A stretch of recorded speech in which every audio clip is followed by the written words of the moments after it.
My name's Yusuf. I'm 52 years of age. I've been a Muslim for 27 years. Ethnically, I'm from an Irish stock with a bit of English in there as well. Father was Catholic, my mother was Catholic, although only nominally Catholic. They didn't really take it that seriously. We didn't have any religious upbringing at all, no education in terms of religion, and we lived our lives as we saw fit, as our desires took us, we went. My mother and father used to give me some indications of what is right and what is wrong, but very, very little in the way of religious instruction, so we were free. Basically, I left school at the age of 15. I ran away from home at the age of 15. My father had already left home when I was 4, and the last thing I said to my father was, "Dad, you better leave because my mum doesn't like you anymore." You know, so that was the last time I saw him as a child until I was 24. I went to seek him out after that. That was part of the journey for me to find myself, because once I'd left home, I started traveling a lot. I started broadening my horizons, meeting people. I'd always ask lots of very difficult questions, and usually people would, come back to me and saying, "Why do you ask so many questions? You're so annoying. Get out of here," you know.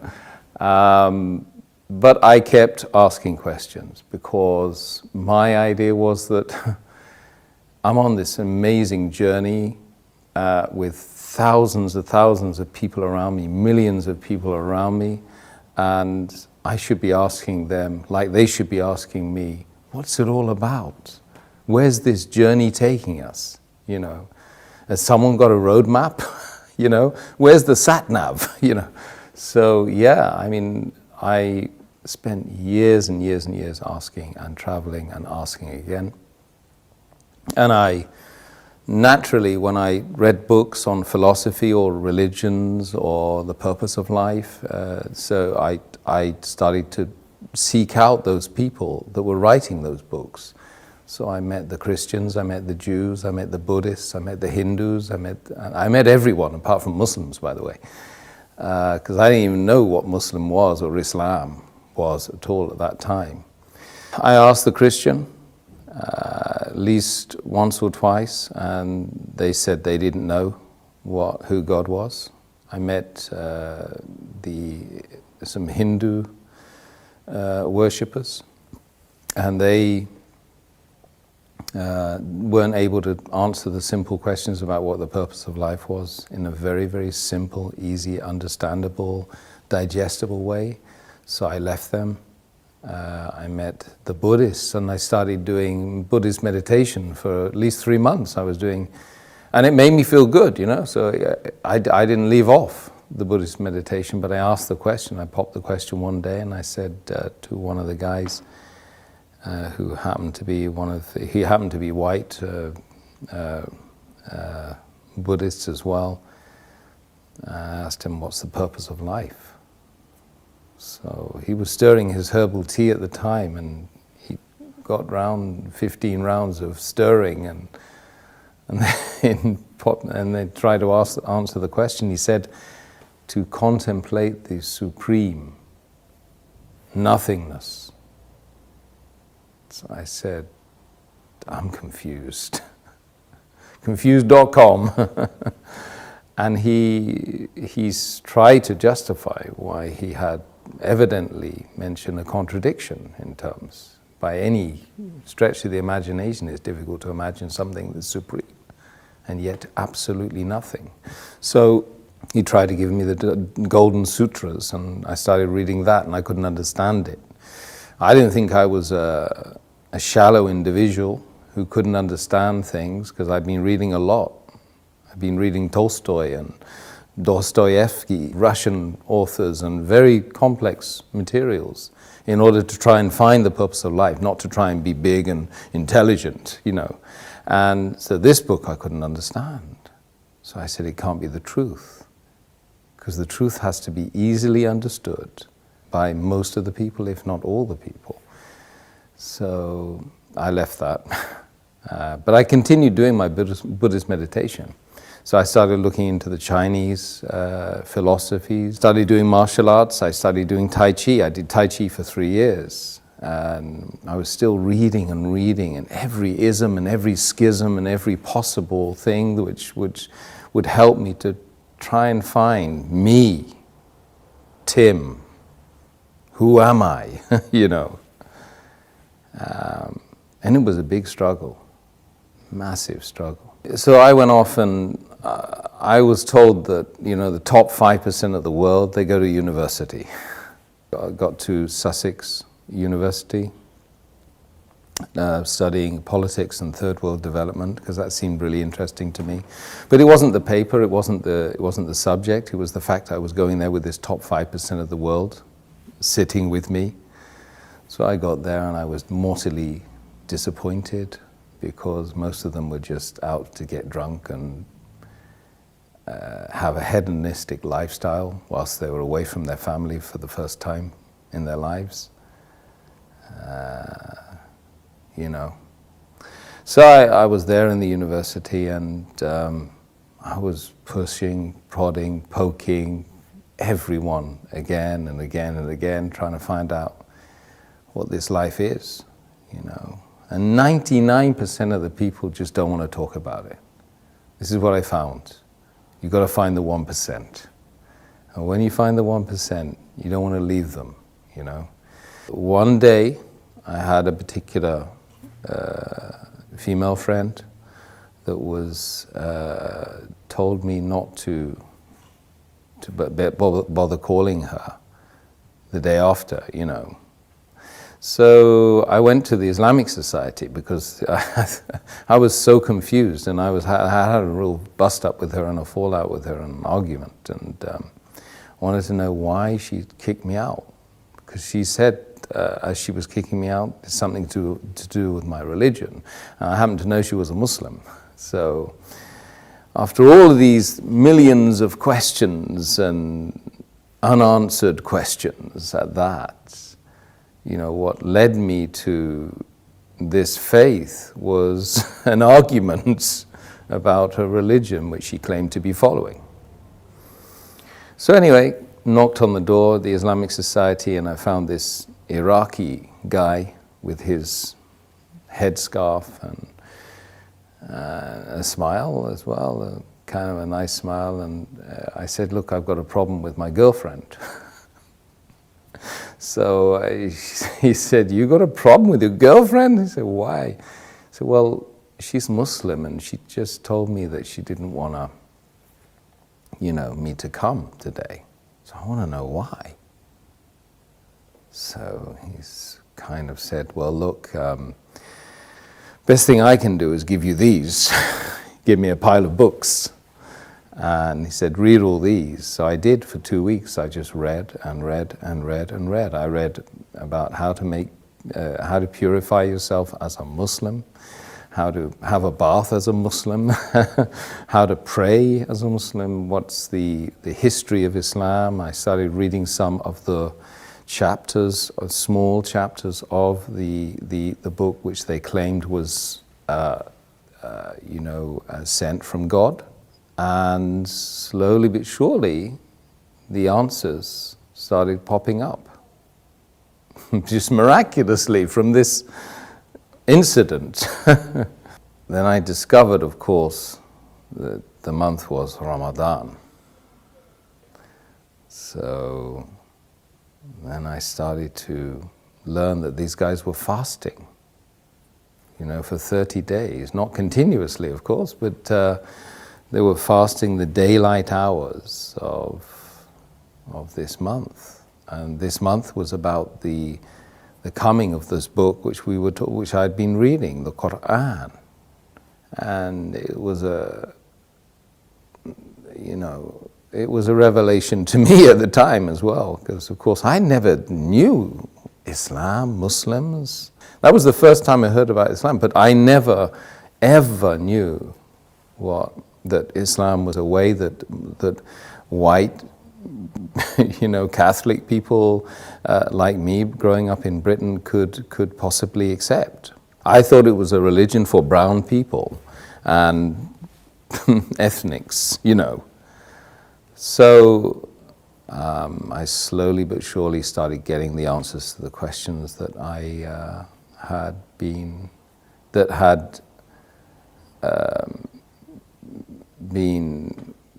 dominant in my life, for that 10 years. And I couldn't sleep. Days and nights would go by where I couldn't sleep.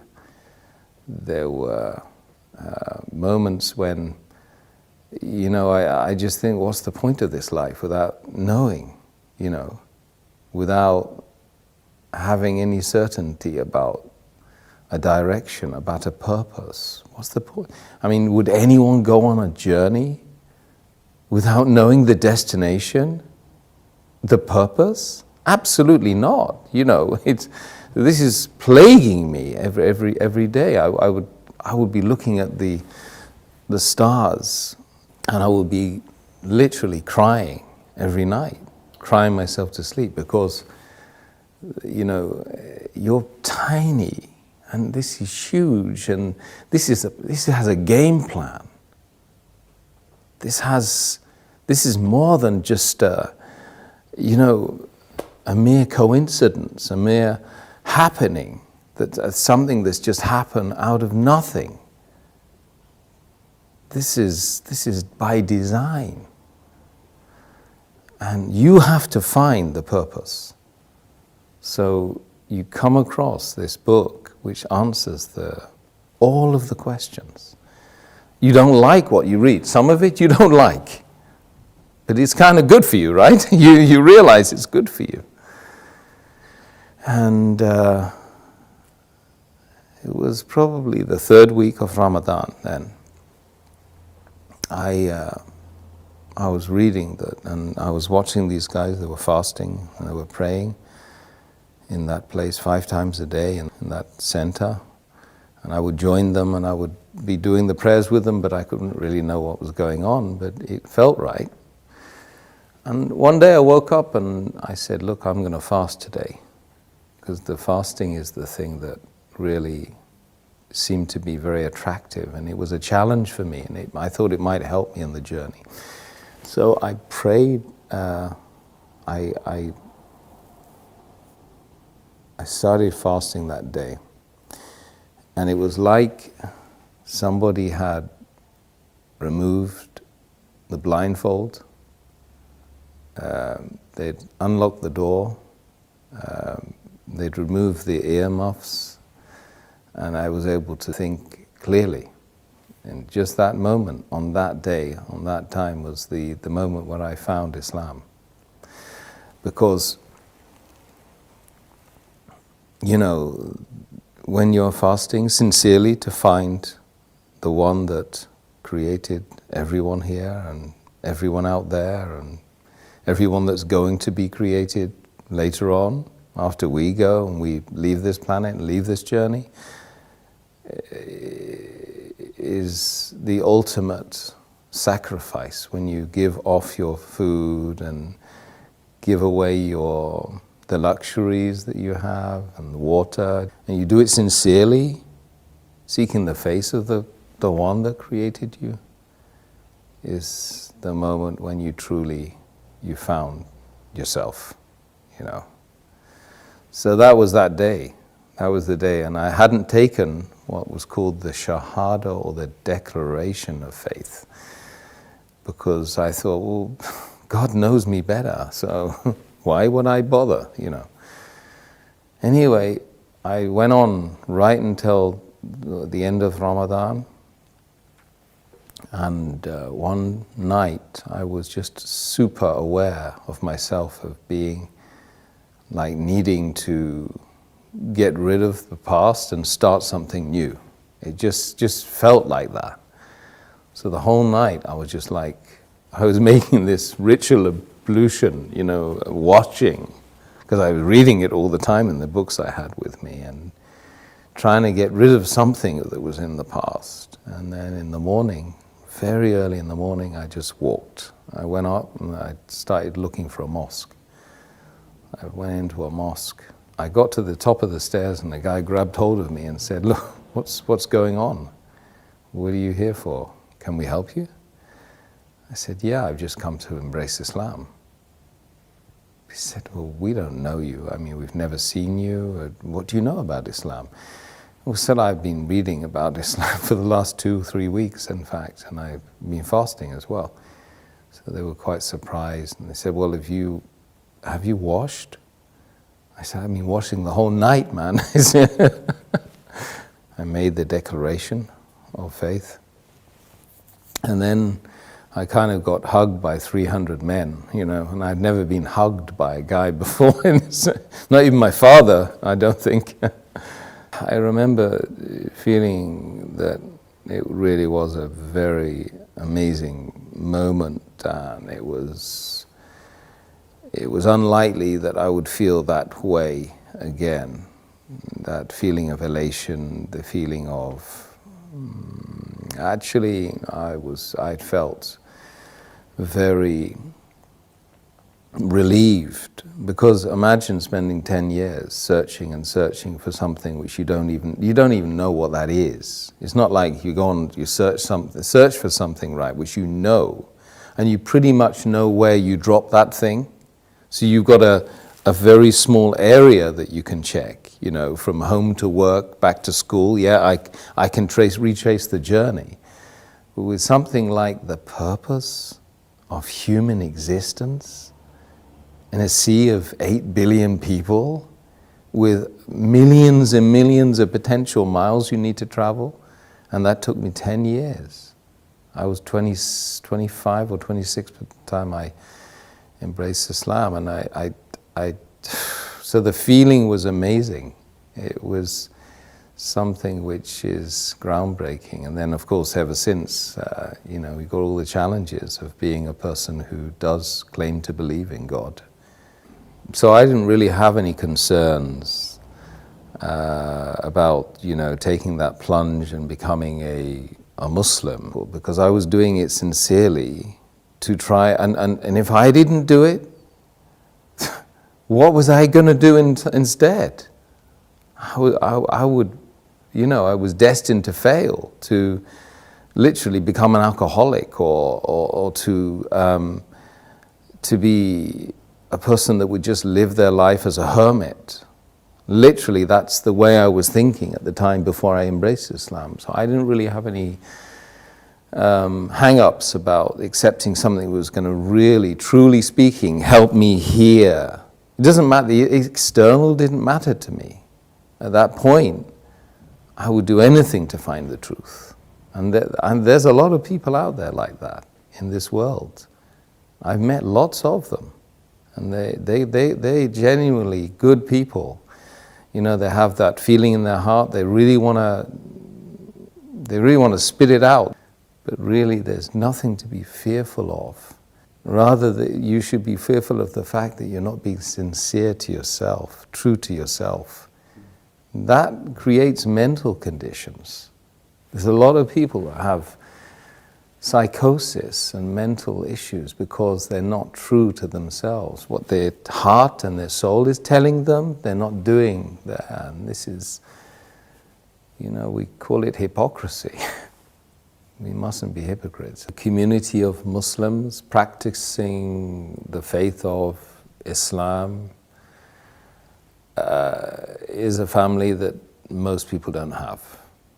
And I gained that family. It's 1.6 or 1.7 billion people worldwide. I go and visit them. I can just say, peace be unto you, in a gathering of people in a room, and I've got potentially 1,000 invites right in front of my face, you know. If I go and pray in a mosque in wherever it is, Abu Dhabi or Kuwait or America or France, or so that's the community that I never had, and I yearned that community. I remember when I married my wife, I said, I need to marry into a family. I need a family, because we increasingly in the world, not just in the Western Hemisphere, we're lonely. 40% or more of the population of London lives on their own. That's shocking. People don't even know their neighbors. This is just London. London, number one capital of the world, right? That everybody loves to be part of. But people are not part of each other, they're distant from each other. So I believe that the greatest thing that the faith of Islam gave me, apart from the massive direction and being able to have secure in the fact that there is a purpose. I don't need to go out to the pub and get drunk anymore. If I want to get drunk, I just pray. If I want to find direction, I've got the sat-nav. I've got the map. If I want to know anything about the faith, I rest assured I can go to someone who knows about the faith, and they will give me direction as well. And I have that massive, beautiful, unending family. And if you find the right members of that family, then you feel great. Let's just be brutally frank. We need to know who we are, where we're going, who created us. We ask ourselves these questions on a daily basis. Even if we don't vocalize it, we certainly think it.